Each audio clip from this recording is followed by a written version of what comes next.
Hello, you metal pilgrims, and welcome to the new episode of our interview series. Our today's guest is Terry Nikas, the frontman of the Greek metal band Scar of the Sun.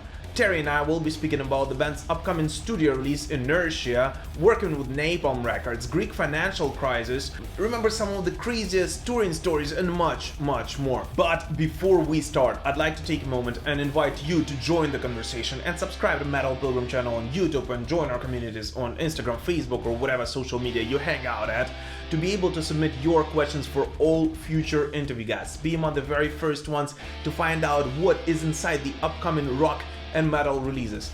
And of course, it will just make me happy and help me grow this project. So, here you go.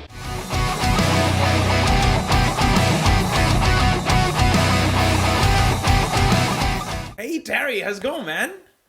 Hello, man. I'm really glad that I'm here talking to you. Yeah. Time. Yeah, same here, man. Same here. Thanks for finding time and jumping on the call with me, man. How are things in Greece? How are you guys coping with all this madness going on around the world? Well, more or less the things are in Europe are the same in all countries. Yeah. So, it's not much different over here. We still have a quite strict lockdown. Mm-hmm. Things were gonna be a bit lighter in the few days because tourism will start, and Hopefully. Well, they are. They will open tourism. Oh, really? Whatever happens. I don't think they actually care about the fact that we have so many people infected, and they will open the tourism purely because of financial reasons. Yeah. I mean, Greek economy is very dependent on tourism. I love Greece, man. This is my destination. This is my place to go to with the family when I go on vacations. Yeah, Perfect, Creta, Perfect. love it. It's really great to hear things like that, and we really like to have people from other countries over here, because it's a typical Greek thing. So I hope that things will improve pretty soon, and people will be able to travel from country to country much easier. 100%, man. 100%. We all have to do our part. Let's just wash our hands. Yeah. I don't know, wear a mask if you have to. Just let's get it over with, guys. But enough about the sadness, man. I mean, there's some good news in the world, and Scar of the Sun are set to release a new third studio album, Inertia, on May 14th. Man, congrats on finishing it up, despite all the pandemics and everything, man. So could you Thanks talk very just... much. Yeah, man. Could you talk a bit about the creative process behind it? How did it all start and form into this piece we can hear today? First of all, this album is ready for quite some time. Really, it was finished in 2019. Oh, okay. But it took some time in order to take a chances and check with record labels, because we felt that we were ready to do the step forward, and it took some time to start the discussions with Napalm Records, and then eventually reach an agreement and sign the contract. And then we had the pandemic, which forces, in a way, all bands to delay their releases. All the bands are trying to delay their releases in order to be closer to touring. Absolutely. So we decided to delay it as well. So, it took 2 more years to reach the release, but we are absolutely fine because, it's a release through Napalm Records, and this is a dream come true for us. Now, the whole process started really when we finished touring for the previous album, In Flood, where we had some ideas and we sat down to compose, and we saw that we have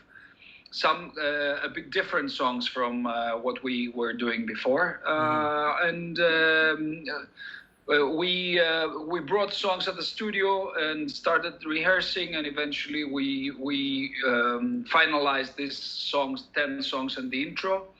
And the last thing we did was doing the vocals, but this time the vocals were a bit different. They were more aggressive, and 100%, man. I agree with you.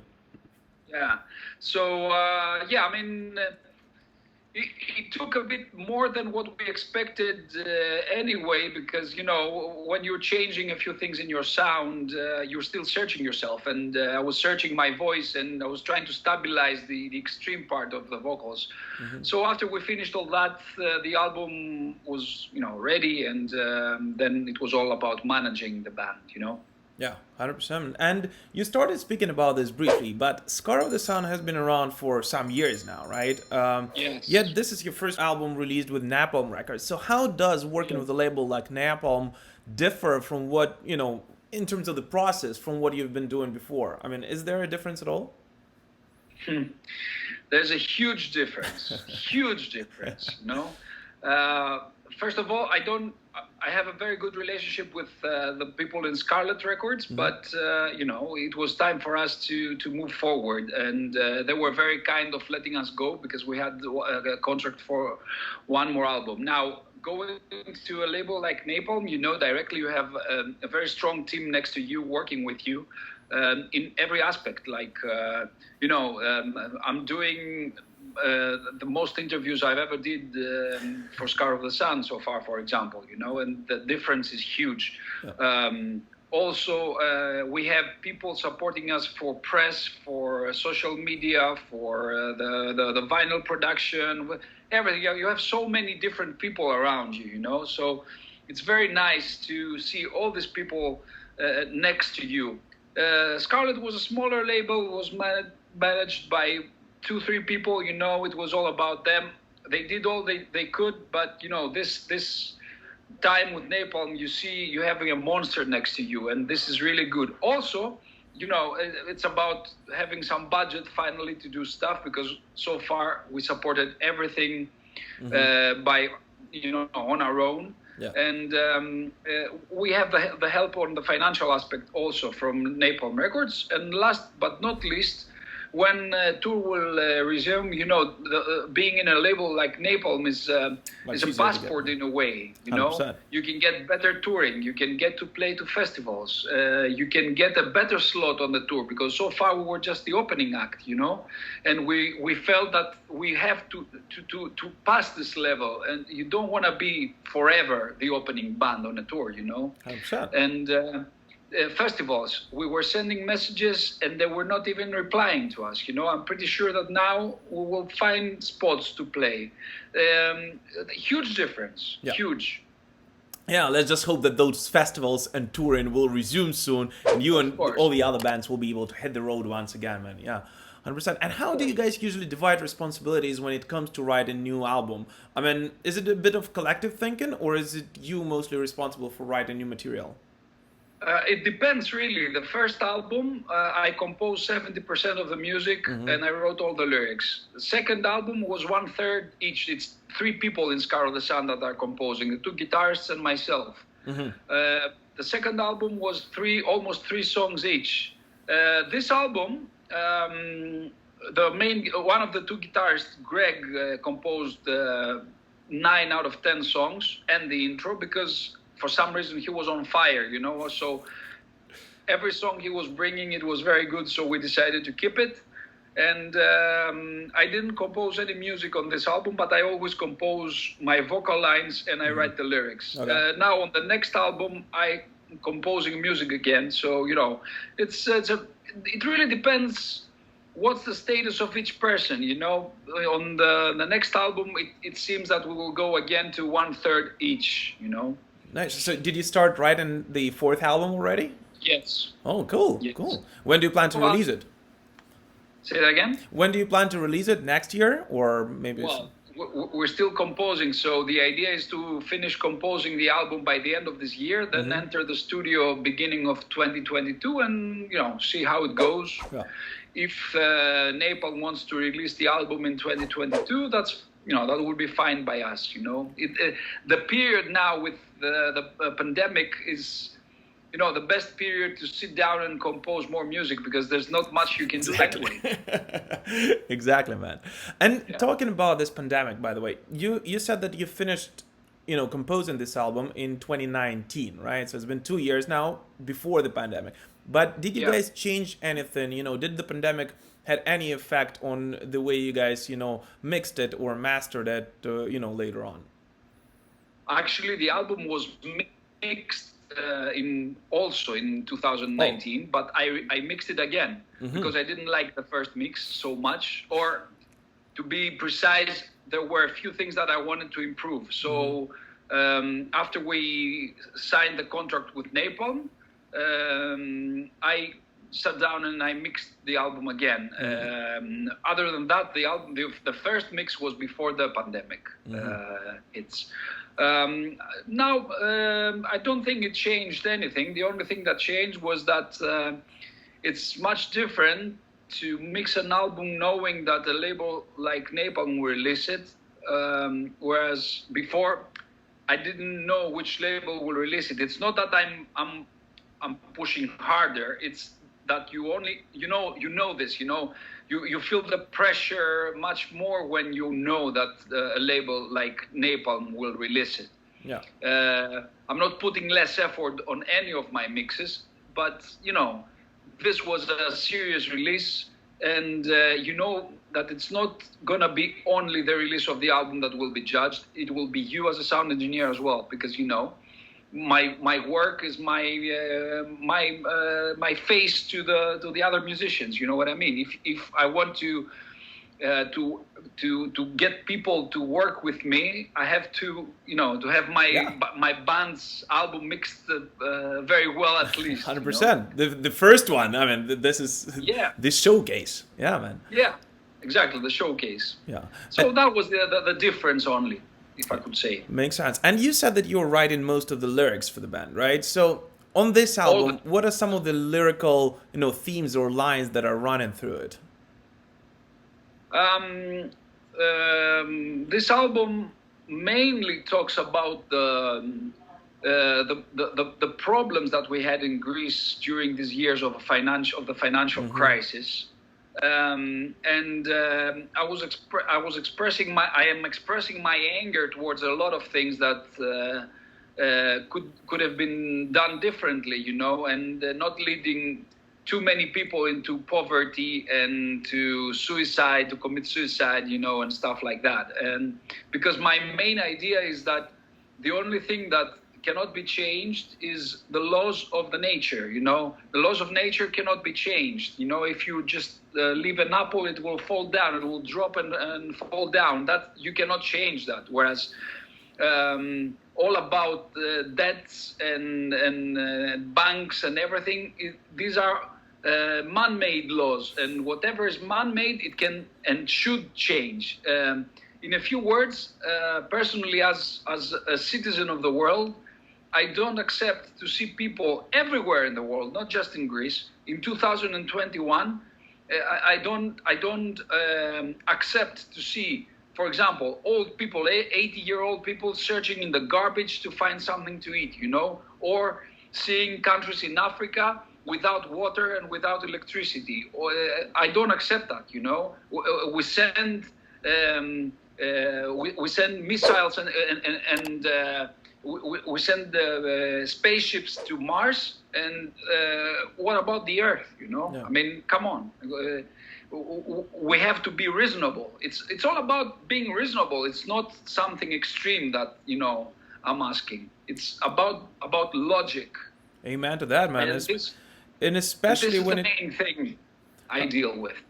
And especially when it comes to things we can change, right? I mean, money shouldn't really be an issue, because there is enough, money in the world, and it's just a point of willing distribution of it. No one says about it's that everything from the rich should be taken and divided, because I'm coming from a country where that didn't work, and that actually caused way more problems than there were before.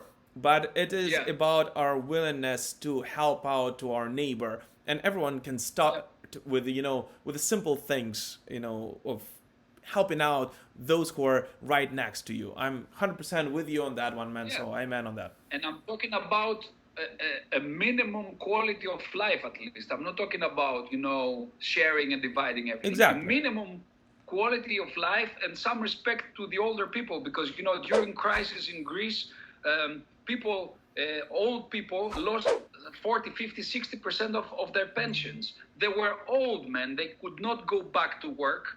I am young. I cannot. I can't go and work everywhere. You can work at two jobs if you have to. Yeah. Exactly. My father is 82 years old. How is he supposed to support himself? If you cut 60-70% of his income. You know, that's why I say these things are crazy, man. Yeah, man. All right. And could you talk, actually, coming back to the album itself, man? Could you talk a bit about the album artwork? I think it's really cool, man. I really enjoyed it. So what's going on there? What is depicted there, and what's the idea behind it?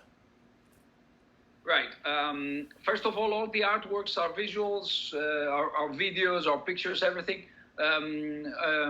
We have Achilleas Gatsopoulos, which is responsible for all that. This guy was the original drummer of the band. He's my best friend, and he's the brother of our bassist. So he's the sixth member of the band. We decided from the beginning of the band to follow a special pattern of some artists that we really love, like Gustav Klimt, for example. And we decided that all the covers of Scar of the Sun would be in the same, using the same technique, if you want, or the same artistic approach. This gives a certain identity to the band. So if you see the cover and you don't know what band it is, you will be able to understand directly that this is Scar of the Sun. You know what I mean? This, I think that the Inertia cover is, according to me, it's the best cover we had so far. Achilles did a magnificent job, and he recreated actually the cover on the video of Inertia as well. I don't know if you saw it, came out yesterday. So every time I finish the lyrics on an album, I have a long discussion with Achilles, and I explain to him all the lyrics in detail. He takes notes, and obviously as a visual artist, there are a few pictures that directly are created to his mind, and these ones are the ones that will be used by him in order to make the cover. Now on this cover, you see a woman that is tied on a laboratory table, and you see several machines and gadgets around her. You see that on the video as well. That woman represents Greece. And since we have been the financial experiment in Europe throughout the years of the crisis, this woman represents a woman that is on the laboratory, and you have all the people, the science, the scientists that perform experiments on her. And this is the cover, basically. That's very interesting, man, and I think that's very deep. As I said, I think it's a very memorable cover artwork, and I actually, when I saw that, I was like, wow, this is something that really stands out. It's not a classic thing you usually see from any band, actually. And you guys are usually, in all the press releases and everywhere, you guys are labeled usually as a modern metal band. Yes. Yet this term is so broad for me personally, that I personally don't even know what to make of it. I mean, it's just anything can be a modern metal thing, right? So, and the new album definitely showcases some melodic death metal influences and variety of other genres as well, of course. So if you would have to place yourself in a genre, and I know that everyone doesn't like to label themselves really that much, but what do you think that would actually be? First of all, I'm not against labeling, because directly whenever you release something, this is directly under something. It tells you something. The thing is that we are not one thing. Like, for example, Halloween, it's a power metal band. You cannot say anything else about them. That's it. I love them. It's one of my favorite bands, but it's only one thing. It's power metal. I mean, they were, among the very first bands to play power metal. So yeah. Of course, if not the first band. Now, especially this album, if you ask me, the three genres that define the sound is, as you said, Swedish death metal, which is melodic death metal, metalcore, American metalcore, and gent, British metal. So if you mix these three things, you will find all the influences we had on this album. But also, we have I mean, the aesthetics of the album, in my eyes at least, are close to bands like In Flames. How would you describe In Flames? They're not Swedish death metal anymore. You know, it's a modern metal band. You know, Yeah. like we have on this album specifically, we don't have such complex songs. They are more direct, more simple, and more focused. So you know, I'm 100% with you on the fact that modern metal is a very wide term and it doesn't define exactly. But to be honest with you, I don't know what we play if I have to use only one term. Mm-hmm. These three genres are, you know, the three poles, if you want, of the direction we're going. Now, during these days, and especially after Inertia song was released, we see people talking about us being influenced by bands like Dark Tranquillity. Some said Mushroom Head, some said Lamb of God. To be honest with you, Mushroom Head, some guys of the in the band were, with all due respect, they were searching to see what is this band. I personally, I am not a fan of the music of Lamb of God. I respect them a lot as a band, but it's not my style. You know what I mean? Mm-hmm. So I wouldn't say that we are fans of either two bands. We respect 100% both of them. Don't get me wrong, but we don't know them. You know, mm-hmm. I don't know a single note from these two bands. You know, so each person has his own idea about what we play. So we just leave it like that. Because I really don't know what to tell you. What would you say? I don't know. I actually have to agree with you, and as I said, you know, I had a chance of, you know, to listen to the album. I enjoyed it a lot, and I told Napalm Records about that already, right? Yeah, man, and I definitely did hear some In Flames influence. I could have said Dark Tranquillity myself, just because In Flames and Dark Tranquillity, they are, you know, of the same genre for me personally. Yeah. I could label some, I could name some metalcore influences there as well. Gent, maybe not so much, but this is something that I've picked up on my ear as well. So it does make sense that it is a mixture of genres, and I have to agree with you on that one, Terry. Yeah. And are there any plans? I mean, what are there? Of course, there are some plans all the time, but what are some of the plans you guys set in front of yourself as a band for this year, for 2021? I mean, I know that everyone wants to go on the road this, you know, as soon as possible, but realistically, that might not happen for the next, you know, several months at least. Yes. So what are you guys planning on doing?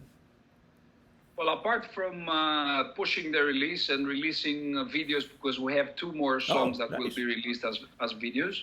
Cool. We are thinking to do a streaming show at some point. I'm not sure when that is going to happen, because in the beginning of summer, one of our guitarists will have his first son birth. Hey. So it's going to be a bit difficult for him to, you know, especially in the first period to come over. I have two kids, so I know that. I have two as well. Nice. But, you know, the youngest is 11 months old now, so I crossed this part. This is gonna be his first kid, so you know it's for at least a few months. I don't know if he will be available for stuff like that. It's gonna be hard. Hopefully, towards the end of summer, we would be able to do something like this. Mm-hmm. And other than that, as I said to you before, composing the new album, the next album, and we are already in discussions with our booking agent to see. What touring options we might have. To me, touring, and to the whole band, touring is really important. You know, we want to grab this opportunity with Napalm Records and tour as much as possible and go to play everywhere, literally, and do festivals and everything. We're starving for tours, and this is not just because we didn't tour because of the pandemic. Overall, we love touring. We're getting really excited, even from at the stage that we're listening to the possibility of going on a tour and starting, you know, arranging stuff. So We are also starving because it's the first time that we have a label next to us like Napalm, and things are going to be different. So we just hope that this will end as soon as possible, and tours will resume, and our normal life will resume. Yeah. So yeah. So these are the plans, man. More or less the same as any band this time, Makes sense. Well, I hope you guys do come. I'm from Ukraine originally myself, right? Although the channel is being viewed from mostly the United States, actually, but I'm from Ukraine, so I really hope that you guys will be able to come to Kiev, and I'll catch you live. If not, somewhere else in Europe, I hope to start traveling again as well. I Definitely, man. Definitely. All right, man. I'm conscious of your time, so just a couple of more questions, if you don't mind, and Sure. and that's Oh, it. no. This is the fun one we usually do, closer to the end of the episode, and I'd love to hear it from you, man. Given the wide range of musical influences you said that you have, Yeah. what are some guilty pleasures in terms of music for you personally? I mean, what do you blast when no one is listening to, if it's not, metal or rock and roll? Yeah. I will tell you something that probably is quite popular also in Ukraine. I'm a huge fan of Italo disco. Yes. Huge fan. I'm not talking about just fun. I'm a huge fan. Really? Yeah. I think that. All right, there are some more light songs that were composed at that time, but there are some serious synth songs that were composed at that era, and I'm really following and trying to dig and find stuff from that era, because I was very young when it was around, Yeah. but I remember a few stuff. So the first thing I would directly tell you would be Italo disco, for sure, I'm listening to a lot of different kinds of music. It's not just metal. I like electro and bands like Pet Shop Boys and I don't know. Depeche Mode, huge fan. Yeah, Depeche Mode, I think one of the most influential bands of all times for me personally. Yeah. I mean, and they had a huge influence on metal as well, despite them not being metal at all. Yeah. Yeah. Well, that's really interesting that you're into Italo disco, man. Yeah. That's cool. And the last one, Terry. Since you started speaking, especially about the touring and all of that, this just made me want to remember those days when people could tour, and go to concerts. So can you share just one craziest story from your touring life? Just one night when everything went wrong, or just one night that you cherish and remember? Easy. We were on tour with Firewind, and it was the last show on the British leg of the tour. We were in Portsmouth, and I decided to take a shower before the show, because I usually do that. So because I lived in England in the past, I was using the European plugs in England, and I was just using a screwdriver to make the small, to press the small button and then take it out. But apparently my hair dryer didn't want to come out. So we were trying to pull the whole thing out, and the whole plug came out of the wall. And half the electricity of the venue got destroyed. Really? Yeah. We almost didn't play. We almost missed that show that night. There was no hot water for all the other people to take a shower, and obviously I wanted to disappear from the face of the earth. We managed to do the show somehow. I don't know what happened, and we managed to do the show, but they couldn't even control the cameras, the security cameras. They couldn't control the ticket vending machine. It was me, I was responsible for all that. And yeah, it was really, really bad, man. It was really horrible. But what can you do? But yeah, it's and again, these are the stories that you kind of remember and cherish later on. And you and Gus, maybe can grab a beer later on and reminiscent about those times, man. Sure. Absolutely, Terry. Thank you so much for your time. I really appreciate it. Any last message for the fans, old and new? First of all, I want to wish everyone to stay safe and follow all the rules about this pandemic, and hope everyone stay healthy, and hope to be able to see you at some point in Ukraine and sing together, play music, and have a beer together. Absolutely, Thanks very man. much. Thank you so much for your time, Terry. Just as a reminder, Scar the Sun's Inertia is out on May 14th. Make sure you check it out. I personally had a pleasure of listening to it already, and I enjoyed it a lot, and I'm sure so will you. Terry, thanks a lot for your time, man. Keep rocking, man. Thanks, my friend. Thanks. Take care. Huh? See ya. Take care.